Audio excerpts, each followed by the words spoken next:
ตะบิดถามว่าเพิ่นสิไปผู้เดียวไม่แม่นได้นี่ฮะเห็นมานั่งนำกันนี่ไปมัดซองได้นี่โอ้ไปมัดซองเนาะเอาเดินทางด้วยความโชคดีคนละมือเนาะแต่ว่ากินมาก็มาล้างแต่ว่าบริษัทอันเดียวกันบริษัทเดียวกันต่อผู้มีต่อได้บ่เพราะว่าการไปเฮ็ดงานอยู่เกาหลีนี่ก็สิมีหลายอย่างอยู่ให้พี่น้องเนาะก็มีเพิ่นแนวไปจำนำเพิ่นบ่มีแนวไปจำนำเพิ่นเอาที่ดินแล้วน่ะ ที่ดินเนาะตอนนั้นนะจำนำเพิ่นเนาะเอาที่ดินตอน1ไปจำจักสิแนวเลยแล้วก็พวกเอกสารเพิ่นเลยเพิ่นเฮ็ดเธอเองเลยเอกสารนี่ก็เฮาก็มาแค่มีใบรับรองจากพยาบาลบ้านเฮานี่แหละใบรับรองบ้านเฮาแต่ว่าคนลาวเฮานี่ไปหลายบ่ถ้าพอเฮาสัมภาษณ์400เลยพันปลายบ่อยู่ในกลุ่มน่ะแต่ว่าเกือบ 3,000 ล่างมาพี่แล้วก็สิไปเกาหลีหมดบาดนี้มีแต่คนไปแต่ว่าบางที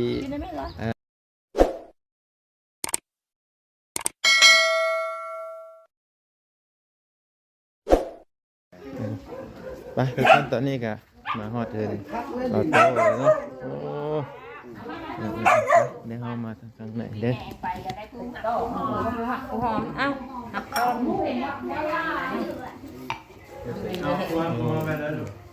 แม่ไม่หรอเจ้านายไม่ได้เดินที่กันงาน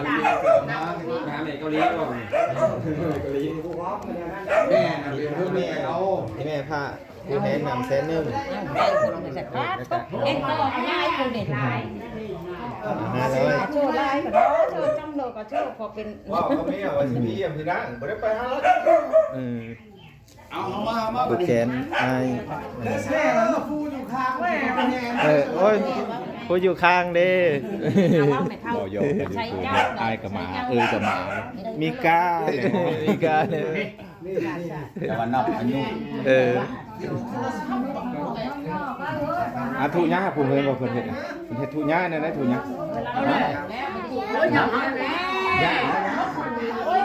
ทุญานั่นนะทุญาไม่หน่อยนกเอาให้นกพุ่งเชิงซาเลยบ่นี่ซาใครจะเจอในข่าวใครได้ติดต่อใส่ก็ซาแล้วก็ว่าเนาะมีเชิญไปผู้แทนมาได้เอ้าโคจะอันนี้เด็กไก่นะโชว์น้ำเดียวนี่บ่เลยคนละอันอะไรอันนี้ก็ได้นี่คือผูกแขนอายสิได้ไปเฮ็ดเวียกเฮ็ดงานนั่นแหละทุกคน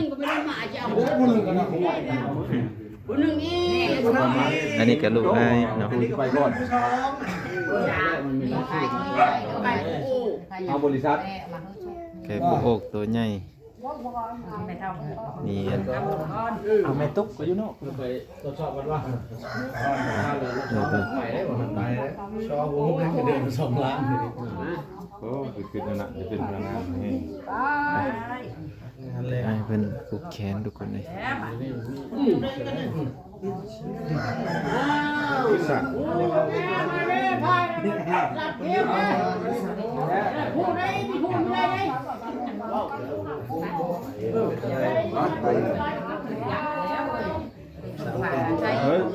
อัดวิดีโอดูเดี๋ยวอัดได้แล้ว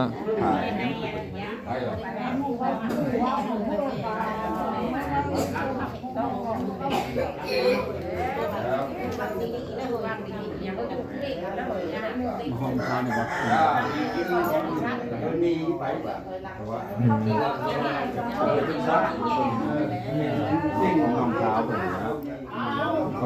ไปก็มีคู่มานำแล้ววันนี้เนาะ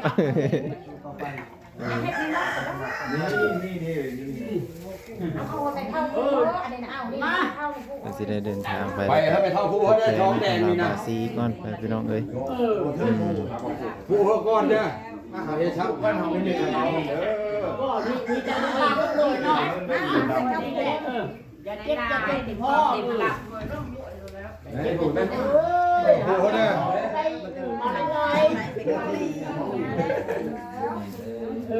ติดเข้ามาล้าง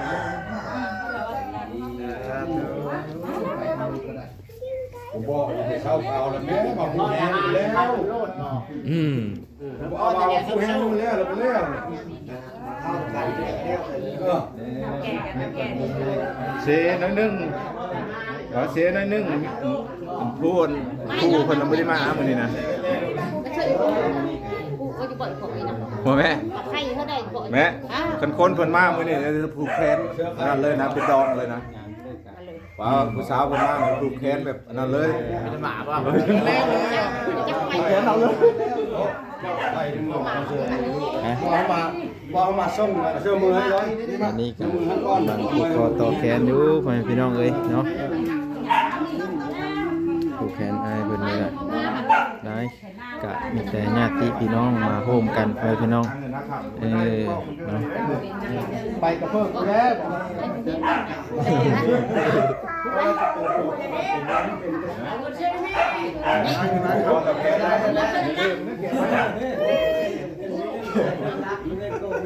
เอาเงินจะนำรังก็เป็น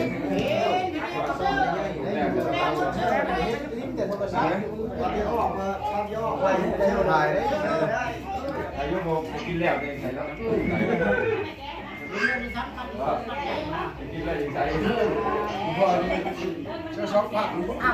ไปเรียนทำกันหนูไหมเอาไปเลยเอาไปเลย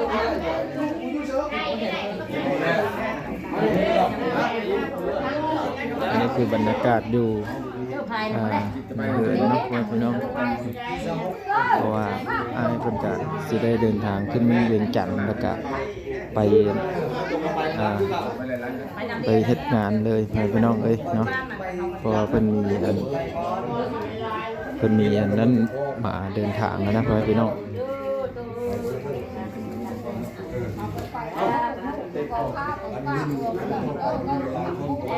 ก็ได้เลยไป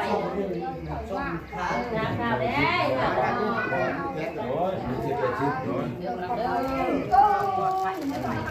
ขาแก่เขาทำไม่ถูกเด้อ ไม่ทำอะไร จัดแล้วแรกเลยไม่แก่แก่ก็ได้เอ้ยน้องนะเขาแก่ก็หักก็แก่แล้วไปป่าใจ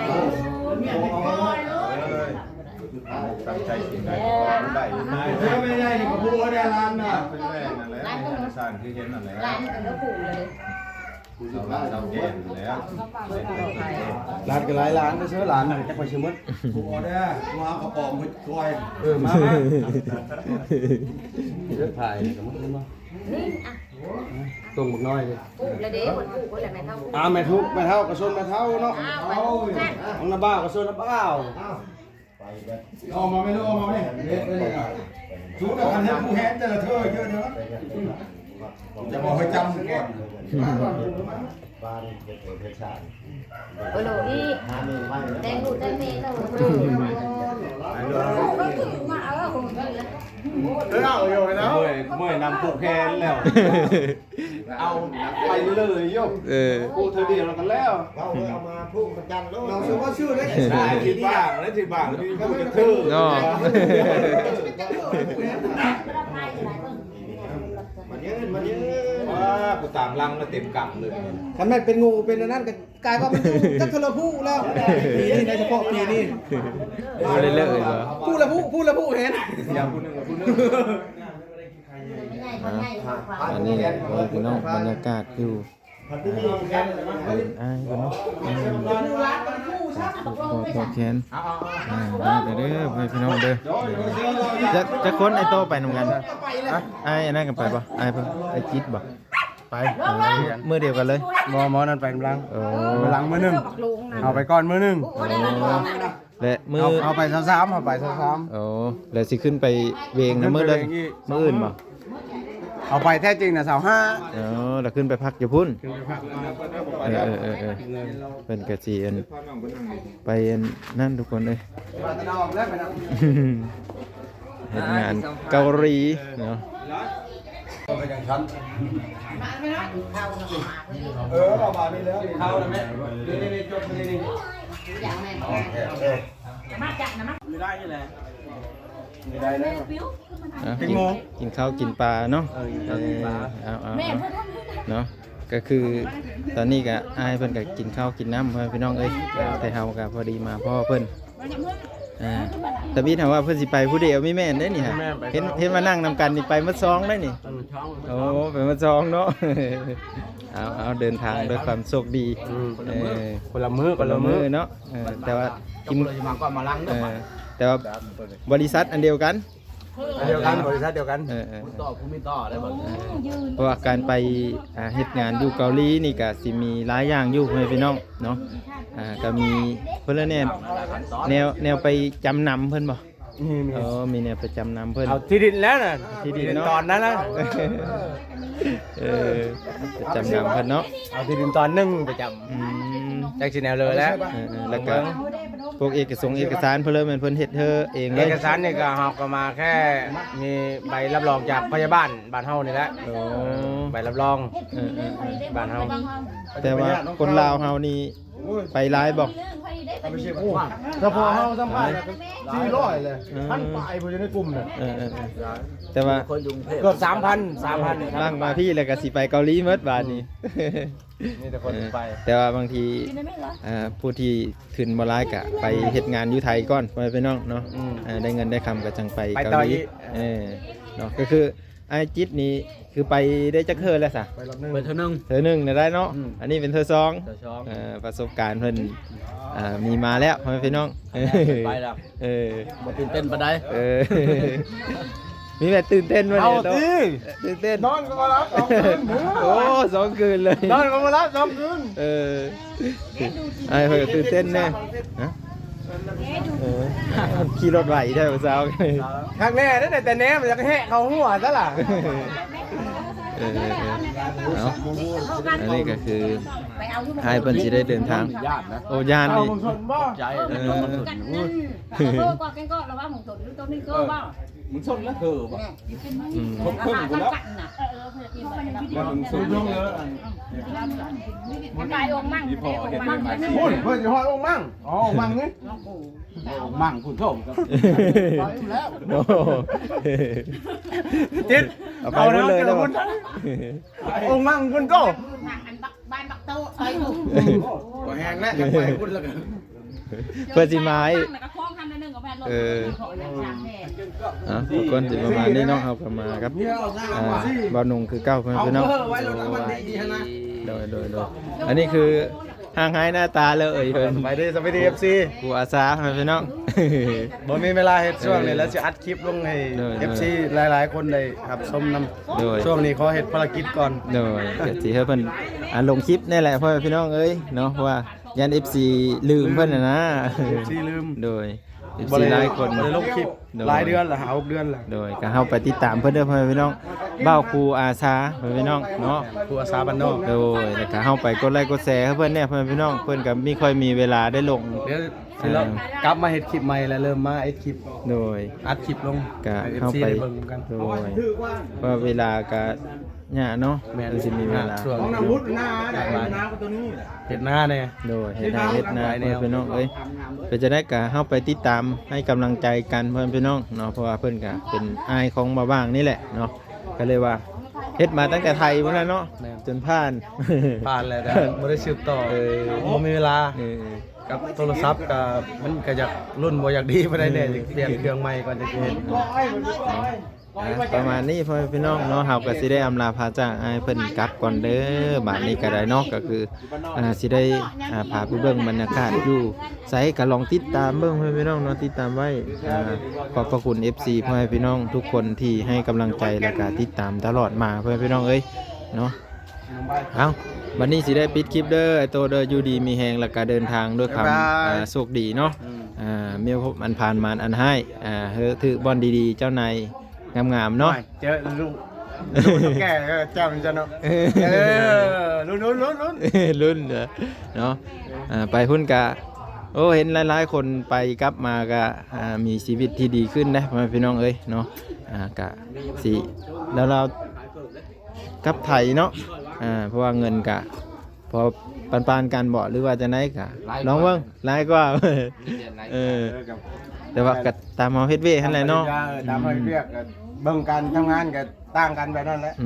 แม่นแหละ จะหลายชั่วโมงกว่า ตัวนี้ก็หลายชั่วโมงพ่อพี่น้องแล้วก็ไกลพร้อมนอนแต่ข้ามฮอดแม่น้ำใหญ่ๆบ่จักเลย ข้ามทะเล ข้ามทะเลขี่เฮ้อบ่ได้ไปแม่นขี่ยนต์เฮอบินด้วยนะเนาะเพราะว่าไอ้ ที่รถเมล์ขามนะ ไอ้โตนี่แหละไปครั้งแรกพ่อพี่น้องแต่ว่าไอ้จิตเพิ่นน่ะไปครั้งที่2แล้วเนาะเพิ่นก็มีประสบการณ์ในการเดินทางนั่นแหละเนาะ ก็เอาประสบการณ์เพิ่นแล้วมาเฮาก็มาเป็นประสบการณ์นี้คือกัน เนาะแล้วครับไปสู้ทางพุ่นนี่เนาะเพิ่นไปลองเบิ่งอยู่ทางไทยแล้วเพิ่นว่าผ่าน ลองแล้วทั้งไทยเลยพลาดแล้ว10กว่าปี 10กว่าปีพ่อพี่น้องไป